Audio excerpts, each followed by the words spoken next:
My dear students, Sunrise mathematics classes में आप सभी का हार्दिक स्वागत है।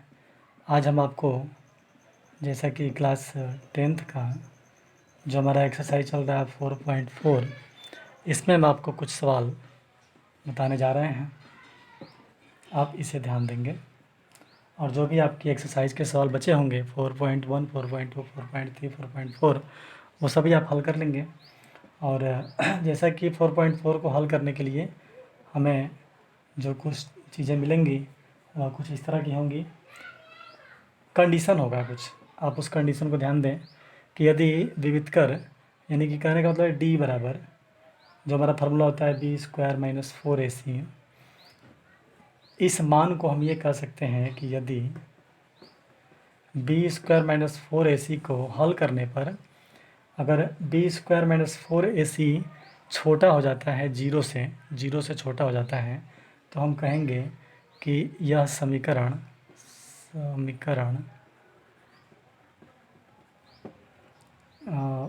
का मूल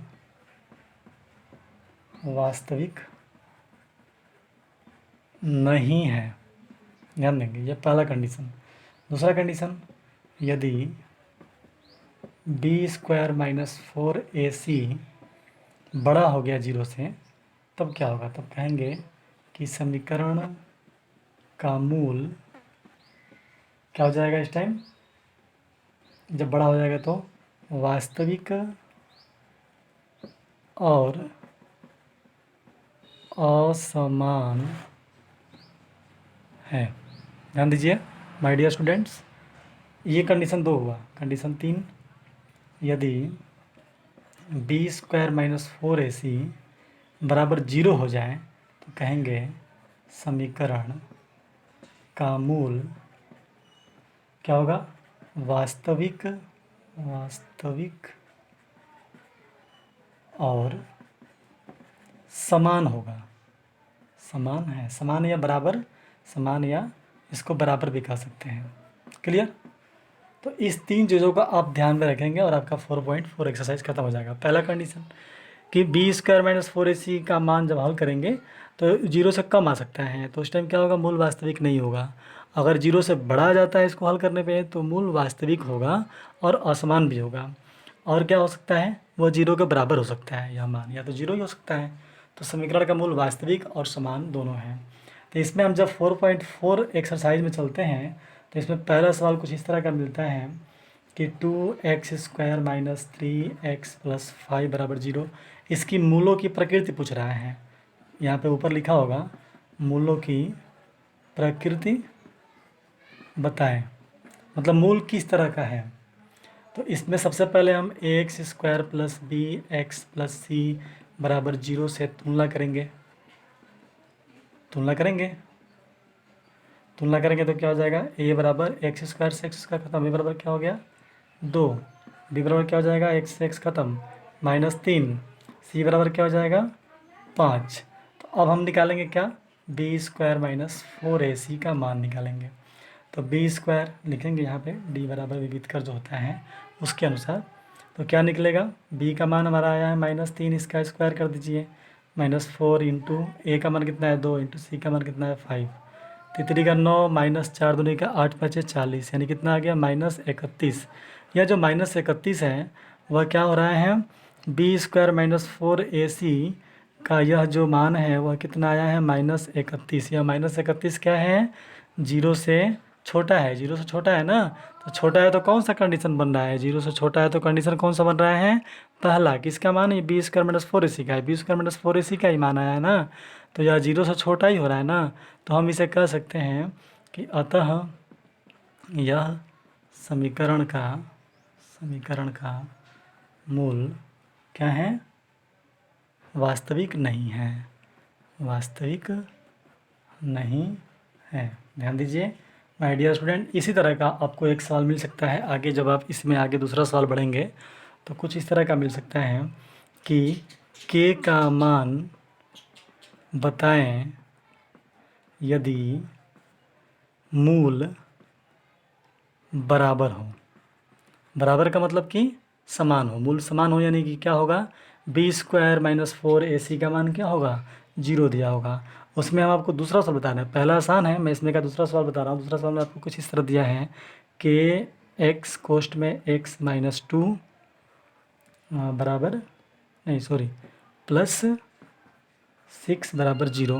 तो ध्यान दीजिए, इसका गुणा हम पहले कोष्टक को तोड़ेंगे, तो ये क्या हो जाएगा के x square minus two k plus six बराबर जीरो। अब यहाँ हम तुलना करा देंगे a x square plus b x plus c बराबर जीरो से तुलना करने पर क्या हो जाएगा, ए बराबर के, यहाँ से ए बराबर के, बी बराबर माइनस टू के, यहाँ पे एक्स ही भी होगा ना गुणा करने पे, देखिए छूट गया था, गुणा करने पे के एक्स में टू का गुणा करेंगे तो माइनस टू के एक्स, एक्स से एक्स कैंसिल, क्या बचा माइनस टू के, और प्लस क्या सी का मान कितना जाएगा सिक्स। तो इस प्रकार हमारा जब मूल कह रहा है कि समान है बराबर है, तो कहने का मतलब है कि हमारा फार्मूला क्या लगेगा, बी स्क्वायर माइनस फोर ए सी का।